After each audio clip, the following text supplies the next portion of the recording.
The door stood before him, massive, metallic, humming with hidden energy. It was unlike anything Lieutenant Ryder Holt had seen in his years of scavenging old war zones and abandoned alien bases. This door wasn't rusted or covered in vines like the rest of the underground bunker. It was pristine, humming, alive. And it was locked. He had come down here chasing a false signal. A distress beacon that shouldn't even exist. The war had ended 5 years ago. Most of the old alien laboratories had been wiped or buried beneath sand and time. But the signal was still pulsing, weak, flickering, but definitely active. Something or someone was inside.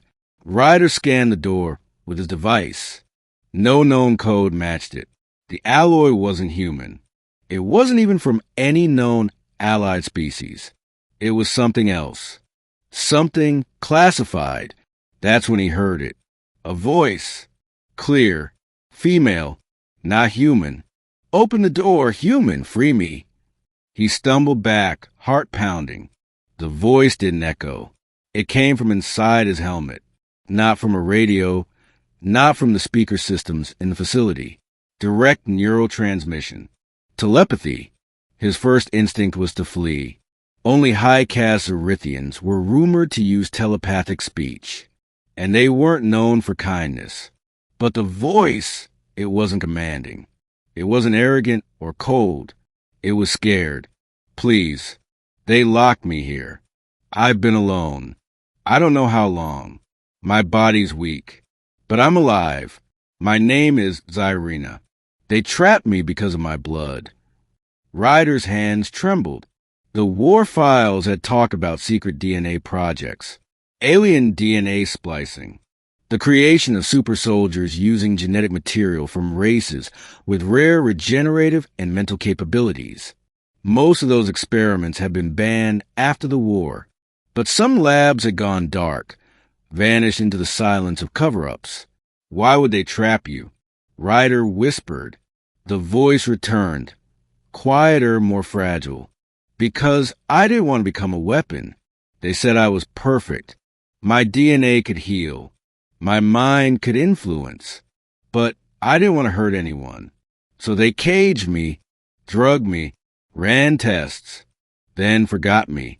Please, human, don't let me die in the dark. Ryder stepped closer to the door. He reached out, placing his gloved hand against the cool metal. I don't even know what you are, he said. There was silence, then a flicker of light beneath the door, and then an image in his mind. A girl, not quite human, not quite alien, tall, graceful, with silver blue skin that shimmered like moonlight, eyes vast like galaxies, filled with sorrow, hair like strands of starlight, shackles on her wrists, marks on her arms, like she'd been used and discarded. I'm not a threat, she whispered. I'm a person. I just want to feel the sun again. Ryder's breath caught. This wasn't a trick. It wasn't bait. This was real. He dropped his pack, pulling out his toolkit. The security system was alien, but every lock had a weakness. As he worked, she kept speaking small stories, pieces of memory. A planet that no longer existed. A brother who died in a raid. The first time she tasted sweetness. The way she loved music, human music. How she had sung for the scientists before they decided her value wasn't her voice, but her blood. 27 minutes later, the door hissed. A seal released with a rush of air, and a long sigh like the bunker itself was letting go of a terrible secret. The door slid open. The room inside was dim, the air heavy with sterility and sorrow. At the center of the room, surrounded by tubes and softly blinking machines, lay a figure. Zyrina. Even weakened, she radiated beauty. Not the artificial kind. The tragic kind. The kind that came from surviving when you shouldn't. She looked up slowly. Her eyes met his. You really came, she whispered aloud for the first time. Ryder approached, stunned. You're real. I've forgotten the taste of air, she said, voice trembling. touched the panel to release me. He hesitated only a moment, then pressed the glowing icon beside her containment bed. The restraints hissed and lifted. A dome of transparent shielding dissolved. She sat up slowly, wincing as pain laced through her muscles. He offered his hand. She stared at it like it was the first kindness she had ever seen. And then she took it. Her skin was cold, soft, trembling. He wrapped his jacket around her shoulders. "You're safe now," he said. But he was wrong. The alarms blared. Somewhere deep in the facility, systems had awakened. "You freed me," she whispered. That triggered the failsafe. "What kind of failsafe?" Ryder asked, reaching for his rifle. She stood unsteadily, breathing heavily. They left Guardians. Machines. They were asleep until now. The ceiling shook. Metal footsteps echoed. He cursed under his breath. "How many?"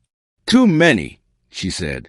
A panel in the wall burst open, and a metallic drone rolled out, its gun arms spinning to life. Ryder shot first. The drone collapsed in sparks. He turned to Zyrina. "Can you move?" She nodded, then run. They sprinted through the darkened halls, dodging fallen beams and swarming machines. She limped, weak but determined. Ryder covered her, reloading between corners. At one point, a drone nearly crushed her. She raised her hand, and the machine froze midair. It sparked, shook violently, and then exploded without a shot fired. Ryder gaped. She looked at him, ashamed. "I didn't want to use my power, but I won't go back in the dark." Together, they reached the surface hatch. Sunlight spilled in. Her face lit up. She staggered out into the light, falling to her knees. Ryder followed, sealing the hatch behind them with a grenade.